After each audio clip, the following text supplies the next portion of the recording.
bulastog si kuratong baliling na senador. Matindi itong birada dito ni dalawang attorney na to, Attorney Jing Paras at Attorney Virgilio Garcia. Dinanatan po ni Attorney Jing Paras itong si Panfilo Ping Lacson at tinawag po itong bulastog si kuratong baliling, anak ng kana. Kamuti naman Mutya ka baliling sa kaviting, kung ikaw baliling tutan ni Tambalus. At sabay banat po si Attorney Jing Paras, ito na nga yung sinabi ko pag abogado na po talagang magsasalita, magiging komplikado po ang mga pangyayaring ito. Ayon po sa kanya, yung impeachment laban po ay Vice President Inday Sara Dalawaho na isinampa noong February 2 ay may tuturing impeachment barred. Naku, patay ka. Bakit po ay barred ang impeachment? Mamaya pag-usapan po natin. At Virgilio Garcia, isang abogado, gigil na gigil sa mga kongresista at grabe may kasama pang panduduro. Magandang gabi po sa ating lahat. Palike po muna, pa-share, pa-subscribe, pakipindot po ang inyong notification bell para lagi po tayong updated sa ating mga video. At siyempre, supportan po natin ang Bisdak Historiador, pangalawang YouTube channel ko po. Mabuhay po tayong mga Pilipino. Umpisahan po agad natin itong mga banat ni Attorney Jing Paras laban po dito kay Ping Lacson at tinawag po niyang kabulastugan ang ginagawa ni kuratong baliling. Agay kaya.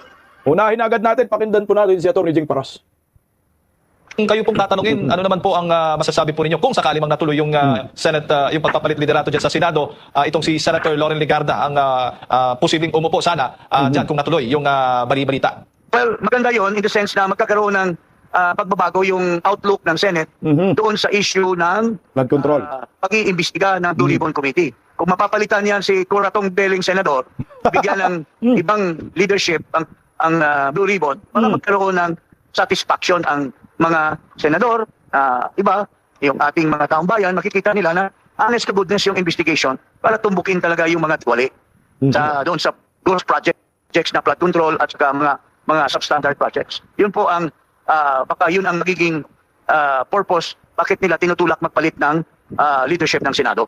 Opo. Tama, may point dito si Attorney Jing Paras kasi nga yung kredibilidad ni Panfilo Lacson bilang isang Blue Ribbon Committee Chairman ay walang kwenta.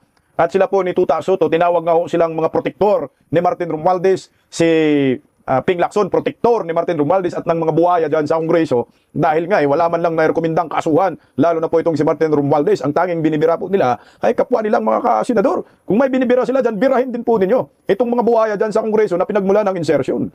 Kaya nga kung natuloy lang talaga na maging Senate President, na naging Senate President si Loren Legarda, kaso nga nagpauto, kinawawa ng Iskol Bocol University one ball, talagang matik po mapapalitan ang Senate Blue Ribbon Committee. Pag nagpapalit kasi ng liderato sa Senado, automatiko po na lahat po ng mga komite ay papalitan, lalo na po yung Special Committee, makapangyarihang committee po, itong Senate Blue Ribbon Committee, na siyang nag-iimbestiga ngayon sa anomalyang flood control under Marcos admin. Mapapalitan talaga ito at maganda sana maibalik po itong si Senador Marcolita kung nagkataon. Anyway, baka sakali mangyayari po yan sa Lunes. Kasi ang numero ni Tuta Soto, hindi ako naniniwala na 15. Alam ko, numero ni Tuta Soto, yung siyam lang na nandun sila sa lamisa, sumama sa meeting nila.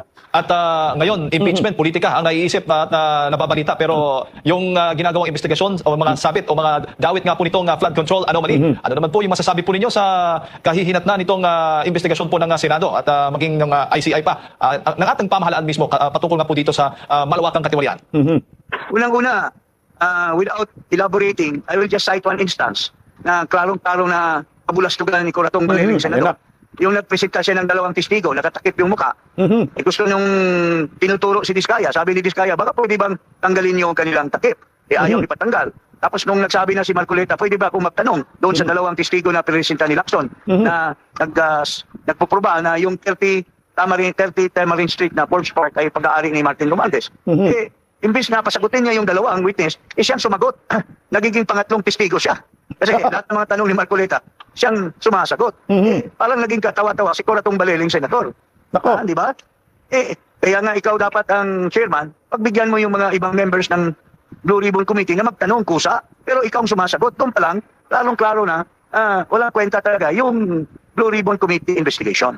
So, by just looking at that, makukonclude mo na yung totality ay talagang muro-muro lang ni Lacson. Grabe ang tindi ng binitawan niya dyan. Katawa-tawa ang kuratong kabulastugan, kuratong baliling. Ang tindi, no? Katawa-tawa ka pa. Kabulastugan ni kuratong baliling senador. Ang tindi ng mga birada ni Attorney Jing Paras. Moro-moro. Pag sinasabi mo mong kabulastugan, kalukuhan, no? Moro-moro sarswila for optics lamang. Kalukuhan din ang bagsak niyan. Halata naman kasi. Isipin mo, pagtanong ni Senador Marcolita doon sa pasabog niya di umano, na magtuturo kay Martin Romualdez, o sino yung sumasagot? Anak ng kagwang si Lacson. Ganito katindi ho yung ginawa ni Lacson na pambababoy dyan sa Senate Blue Ribbon Committee. Na hindi po natin yan in-expect na ganito kawalang kwenta, kawalang hiya ang kahinatnan ng committee na yan. Dahil ang gusto po natin ay matumbok po ng todo at pangalanan si Martin Romualdez na isa sa mga mastermind sa flood control kasama ni Saldico at kasama ni Bungit. Anong nangyari? Isibong rebellion ang pinag-initan. Tuloy natin kung Jing Paras. Opo, lalo na't lumabas po yung leak document patungkol nga po dito sa draft report ng Senate Blue Ribbon Committee na kung saan ay ilang opisyal nga po ang mambabatas ang sasampahan ng kaso. Attorney, ano naman tingin po ninyo doon? Kayo, so, yun pa lang, yung sinasite ko na kabulastugan, indication na yan na walang kakwenta-kwenta yung Blue Ribbon Committee report. Oh, Opo. Well, anyways, attorney, walang kakwenta-kwenta ang Blue Ribbon Committee report kabulastugan ni Kuratong Balilinggang. Alam mo yung Kuratong Baliling, yung matindi pala yung ginawa ho nilang panggugulo sa bayan. Try nyo po mag-research sa Kuratong Baliling, kawawa. Maraming ginugurgor dyan. At nagiging hero ang tatay ng Kuratong Baliling. Alam nyo na kung sino yung tatay ng Kuratong Baliling. O ito, may panawagan si Atty. Jing para sa mga Pilipino bago po natin pakinggan din ngayong komento niya na di umano'y barred na ang impeachment na isinampa kay Vice President Inday Sara ng mga makakaliwang grupo at ng mga dilawan noong February 2. O ito tuloy. siguro mensahe po ninyo muli sa ating mga kababayan na nanonood po sa mga oras na ito. Na mga kababayan, nakikita na natin na doon sa report na naririnig natin, sadsad na ang ating ekonomiya. Sadsad na ang ating bayan. Yung inflation ay pataas, tapos yung growth rate natin, Bagsak. 3% na lang. So paano natin hahabulin yung deficit? 6.7 trillion yung ating budget. Pero yung revenue ng gobyerno, 4.9 trillion lamang. Pero base sa growth rate na 3%, baka lalaki pa yung deficit natin. Hindi natin magagampanan ang tungkulin natin ng ating gobyerno na palakasin ang ekonomiya, bigyan ng karampatang Solusyon. kapasidad ang ating mga kababayan na umusad sa kanilang kalagayan ngayon na talagang hirap na hirap ang ating mga kababayan. So, nananawagan po ako sa ating mga good thinking ng mga Pilipino na mapagmasid tayo, magbuklod-buklod tayo upang isulong natin ang patuloy na pagkwestiyon ng mga ginagawa nitong si President Marcos Jr. Questionin natin yung kanyang abilidad, kung may kakayahan pa ba siya, lalo na may mga reports na maluba yung kanyang sakit. Hindi niya sinusunod ang saligang batas, hindi siya nagbibigay ng bulletin kung anong kalagayan niya na tunay, lalo tayong magdidemand for accountability sa ating Pangulo at sa kanyang mga kasabwat na mga officials. Yun po ang gagawin natin mga kababayan. Buti guys, no? Gusto kong talakayin natin konti yung sinabi niya na ang revenue lang po ng bansa sa loob ng isang taon ay nasa 4.9 lang trillion, no? 4.9 trillion, pero yung budget ng Marcos admin ngayong taon ay 6.7 trillion. So ngayon deficit po tayo ng mga ilan? Mga 2.8 trillion. Saan mo kukunin yung 2.8 trillion na yan? So ang gagawin po ng gobyernong Marcos na yan ay mangungutang. Uutangin yung 2.8 trillion. Tama kasi 4.9 is 6.7. Di 2.8 trillion ang deficit. So ngayon, ang gagawin nila, walang iba. Pag ang taong gipit, sa Bombay kumakapit. Utang na naman yan. So lulubo ang utang natin at maliwanag po yan na ang magbabayad ng utang na yan ay kayo ang magbabayad. Huwag niya akong isali. Tama? Tama ba?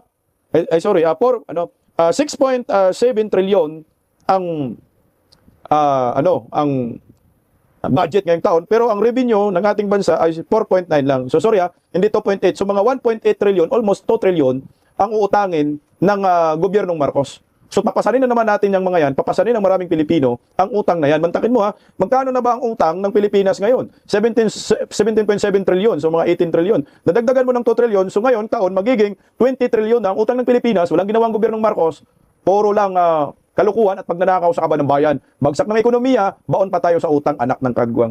O ito mga kababayan, kung meron din pong komento dito si Jing Paras patungkol po sa impeachment na isinampa ng mga makakaliwang grupo kay Vice President Inday Sara Duterte. Nauna na natin po itong pinuna na ito ay talagang magkaproblema po sila sa teknikalidad ng kanilang isinampang impeachment laban kay Vice President Inday Sara. February 2 po isinampa nila dito yung impeachment laban kay Inday. So tayo kasi di naman tayo abogado, so hindi pa tayo kumbaga totally credible sa lalabas ng statement patungkol po sa batas. Pero ito, abogado man ito at dating kongresista si Atty. Jing Paras, sinabi po niya na magiging komplikado yan at magiging barred po yung impeachment na yan. So iyak na naman sila dito. So wala talagang panama, hindi nadala. So ito, pakinggan natin si Atty. Jing Paras dito. Opo, attorney, kasi ngayon pag-uusapan po natin ito nga pong impeachment complaints na inihain naman po laban kay Vice President Sara Duterte. Alam natin Pebrero kasais. Ngayon dapat sana, di ba, yung pagkakaalam ng nakararami nating mga kababayan na po pwedeng matatapos yung 1-year bar rule. Kaugnay noong inihain na unang impeachment complaint laban sa kanya. Ang tanong, attorney, bakit po maaga? Nakikita ho ba ninyo walang problema po dito sa pagpapile ng maagang impeachment complaint laban sa Vice Presidente kamakailan? Medyo komplikado yan kasi very specific yung desisyon ng ating Korte Suprema. Supreme Court, no? Doon sa desisyon nila noong July 2025. Ni-specify ng Korte Suprema na February 6. Saka yung malilift yung 1-year bar. Nagtataka ako bakit nag-file ang bayan muna ng impeachment, lihis doon sa mandato ng Korte Suprema. Tigas ang ulo talaga nila. Ini-interpret nila according to what they think. Alam mo, sa tinatawag nating statutory construction, what is clear is yun ang magpiprevail. The decision is not ambiguous. It's not subject to interpretation. So, magkakaroon ng problema yan. Pwedeng ma-question yan in the sense na it is filed within the 1-year bar rule pa rin yung period. So considered yan as the barred yung complaint na yan. Kung mayroon man magkain ng question sa Supreme Court.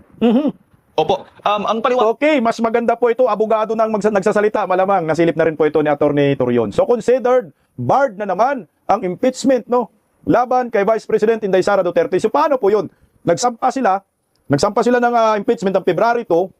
O di ba ho, sabi February 6. So magiging barred yung impeachment na yon. Ang tanong ko dito, kung mayroong magreklamo at sasabihin ng Korte Suprema na barred ang impeachment labang kay Vice President Inday Sara na isinampa noong February 2, hindi ba na pwedeng magsampa ng impeachment ang mga kritiko ni Vice President Inday Sara, mga kalawang grupo? Kasi nga, ang binard na yon, yung February 2, barred sila nung nakaraang 1-year bar rule. So ibig sabihin, hindi dapat magsampa. Aapektuhan ba yung panibagong 1-year bar rule ngayong taong 2026, bawal na rin ba sila magsampa ng impeachment? Yun ang isang napakalaking tanong. Kasi dito sila na technical sa kanilang isinampa. Sabi, na technical kami. O tika, sabi February 6 magsampa kami ng impeachment. Hindi February 6 magsampa kami uli. So ang tanong, hindi pa maapektuhan yung 1-year bar rule ngayong taong 2026. Tanong ko lang naman po. Tuloy po, Atty. lang po ng yung kampo po, yung grupo na naghain ng impeachment complaint laban kay Vice President Sara Duterte noong February 2, kung hindi ako nagkakamali, bago ngayong araw na ito, ay dahil po doon sa desisyon ng Supreme Court, itong latest po, kaugnay nga po doon sa motion for reconsideration na patungkol po sa depinasyon ng session days. So ibig sabihin daw, ang paliwanag January nila, 16. Dahil po sa bagong depinasyon ng session days, lumalabas na pwede nang mag-file ng ikalawang set ng complaints simula pa dapat noong Enero, yung January 16. Yun nga, yung sinabi. Hindi na kailangan hintayin pa daw yung February 6, 2026. Dahil po dito sa salitang session days, attorney, pakipaliwanag po ito. Hindi mo pwedeng i-presume yan. Kasi subject to scrutiny kung Yun. ano ang bilang, no? Siguro kung yun ang intensyon ng Supreme Court, then part of their final decision after junking the motion for reconsideration, they should have visited the decision which may nakalagay doon na February 6. Correct. Dapat binago din sana nila yun. Ginawa Hindi January. nila ginalaw yun. So that prevails. Kasi i-interpret mo which one prevails over the other. Kung sarili nilang interpretation versus a very clear provision or specific hand-in ng Korte Suprema, medyo may issue tungkol dyan. Hindi klaro yan. Na dahil sa interpretation nila between session dates and calendar days, they will already make a judgment versus the very clear Decision. Decision of the Supreme Court. Tama, diba? no? Opo. Tama ka dito, Atty. Jing Paras. Hindi kasi po pwedeng mag-insist ka na hindi Hindi po pwedeng gano'n na February 6 nagbibilang kami. Dapat January 16 po. Pwede na kami magsampay. Ang tanong kayo ba ang nagdesisyon? Kayo ba ang nag-final na sinabi na unconstitutional ang naturang impeachment at February 6, pwedeng magsampa muli kasi dahil sa 1-year bar rule? Hindi naman kayo Supreme Court. So kailangan nyo sumunod doon. So ngayon kung magre-rebat ka, questionin mo pa, ilalong gugulo yung proseso ng impeachment. Ilalong mangyak-ngyak kayo. Hindi lalo kayo mabulilyas at mateknikal ngayon. Yan ang problema sa kanila. Hindi marunong sumunod. Talagang mga NPA talaga. Hindi marunong sumunod sa batas, mga mambabatas pero mambubutas. Ngayon na pa. Tuloy, Attorney Jing Paras. Opo. So, para po sa inyo, ang dapat masunod yung Supreme Court. unang desisyon ng Supreme Court patungkol dito dahil dito sa ikalawang desisyon po nila, sabi naman malinaw din na pinagtibay nila yung naging unang desisyon nila. Pero hindi po malinaw doon sa motion for reconsideration na desisyon po nila na inihain po ng House of Representatives na nakaspecific na binago na nila yung unang desisyon nilang February 6 na mas maaga dapat kayo mag-file ng impeachment complaint laban sa isang opisyal. Hindi po binago eh. Pinatibay pa nga yung unang desisyon eh. Correct. Pinatibay Walang pa. pagbabago. Kasi kung binago nila, di dapat kinrant yung motion for reconsideration. Hindi nga binago. Po. Dininay nga yung motion for reconsideration. So, paano naman magkakaroon ng pagbabago? Kasi, ang very simple lang ang ano dyan. If the intent of the Supreme Court, by comparing the session days versus calendar days, kung yun ang intent, and then, dapat sana, the Supreme Court mismo would have also Kinokorek. changed the February 6 statement nila. Hindi nila ginalaw yun. So that should prevail over any other interpretation, di ba? Opo. When it is clear and unambiguous, that should prevail over any other interpretation. Correct. So, well, pagsamantala, hindi mo na yan issue. Kasi wala pang nag-raise. Pero, Huwag may once, mag-question. that will be raised in the Supreme Court Patay. on the ground that the filing on February 2 is defective in the sense that it is filed within the 1-year bar. May problema sila dyan. Dali sila dyan, no? Alam ko, no? Nandyan na, alam na yan ni Porton, alam na yan ng mga legal team ni Vice President Inday Sara.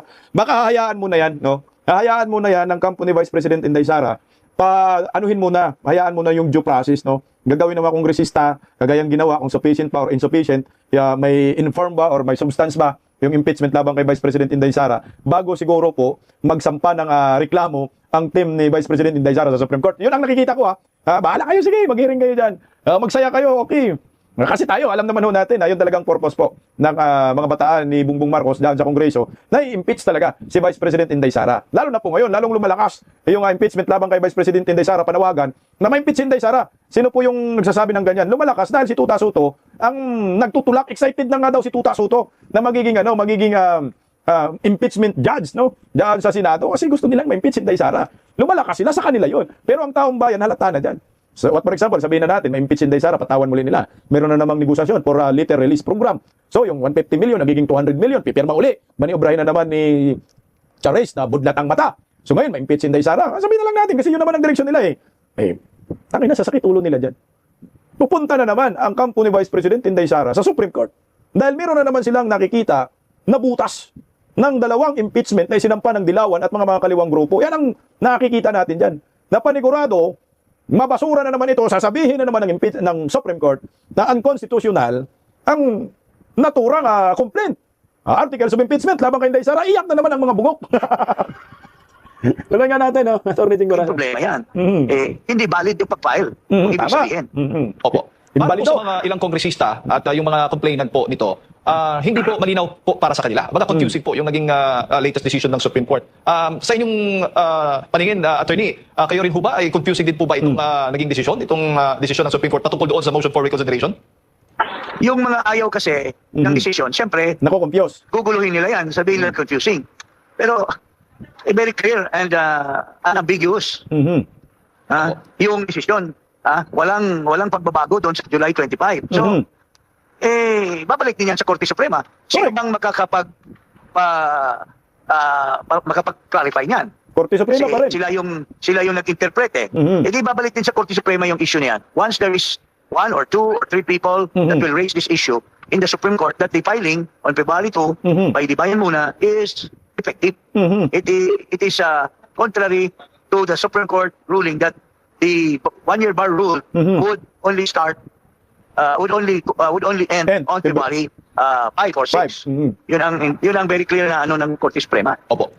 Pero pwede kahit nag-decision ang Supreme Court attorney na final at immediately executory nga itong desisyon nila, maaari ho bang humingi ng kalinawan Clarification. mga complainants sa mga nagrereklamo patungkol nga po dito sa desisyon po ng Supreme Court?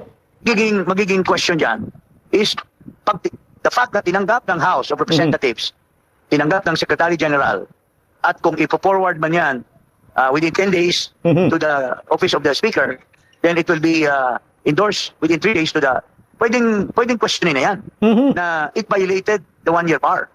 Ganon din ang mangyayari yan sa una. Because February 2 would mean that nasa 1-year bar rule pa yung Napakagandang paliwanag po ni Atty. Jing Paras. So talagang pwede po questionin. Actually, nasa opisina na po yan ni Bujidi ngayong araw. Ay tinanggap na po, dinala na po ni Garapal. Ang impeachment complaint laban kay Vice President Inday Sara, February 2, di ba? Isipin mo, February 2. Anong pizza na ngayon? February 6. Ngayon pa nila ni Garapal in-endorse sa opisina ni sino yan? Si Bujidi. Kasi nga, bakit ngayon? Dahil sinabi ng Supreme Court, dapat ngayong araw kayo pwede magsampa. Pero nga, natanggap nyo na yung February 2, nagsampa na kayo Tinanggap na ng Secretary General. So wala na. Magkakaroon kayo ng problema muli ngayon at meron talagang kongresista na magka-question dito sa legalidad ng pagsampa, kung magsasabihin ng iba, ito ay nilabag ang utos ng Supreme Court, Korte Suprema, dilabo-labo na naman ang mga hinayupak mo. Yan ang nangyayari ngayon. So sakit na naman sa ulo ng mga kaliwang grupo ang ginawa nilang impeachment laban kay Vice President Inday Sara Duterte. Speaking ng sakit ng ulo, ito, di ba, katapos ng pagbasura naman ng impeachment kay Bongbong Marcos, no? Binasura po yung dalawang impeachment complaint laban kay Bongbong Marcos. Malamang yung isa, si Dizos, tiba-tiba na yun kay Baki. Abogado man yun ni Baki. Paldong-paldo si Dizos. Ano ba? Yung mga Dizos. Jesus Crispin, Dizos. Ay nayupak talaga, no? Jesus pang pangalan, pero mga walang kwentang tao sa lipunan, no? Ayun, pumalag po itong si gigil si Attorney Virgilio Garcia sa mga kongresista, lalo na po dito kay Ridon. Dahil sinabi po ni Virgilio Garcia, hindi po ninyo nalinis si Bongbong Marcos patungkol sa flood control. May pananagutan pa rin si Bongbong Marcos kasi hindi man korte yun Di ba? Ang pinag-uusapan yun kung may substance. Alam naman natin, drama lang yun, pinatay agad nila.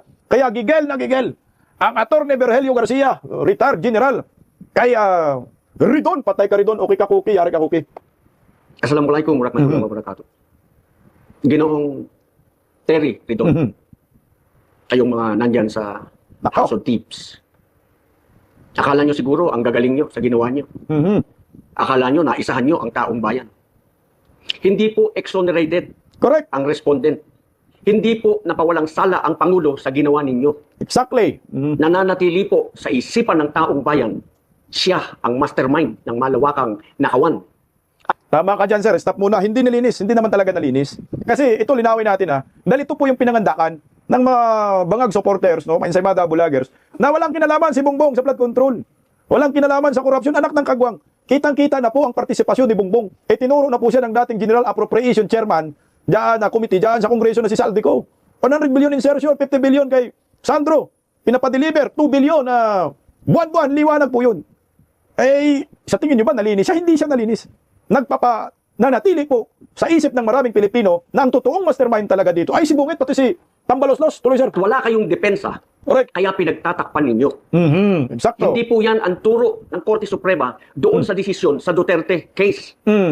Ang turo po doon kung paano nyo ipapatupad ang inyong tungkulin na dapat gampanan ninyo sa saligang batas magmula umpisa hanggang huli at sinasabi ng Korte Suprema sa kanilang desisyon ang mga bagay na hindi nyo dapat gawin para hindi maantala at para hindi maunsyami yung impeachment. 1 to 10, 1 to finish po. Ang dapat ang sa gawing huli, ang suma total, guilty or not guilty sa Senado. Gawin nyo pong mabuti ang inyong tungkulin. Constitutional duty nyo po yan. Hindi po ninyo duty na pagtakpan ang magnanakaw. Naunawaan niyo po ba yan? Doon po sa determination ng substance. Hindi po merito ang usapan doon. Substance. Meron bang akusasyon? Meron bang suporta yung akusasyon? Is it supported by evidence? At saka yung bang aligasyon doon falling within doon sa 6 grounds of impeachment na nakasaad sa ating saligang batas. Yun lang po ang substance. Yung merito, yung sinasabi yung hindi ganito, hindi ganon. Impeachment na yun. Merito po yan sa Senado po yan. Only the Senate can try and decide impeachment cases. Kayo po, initiation lang.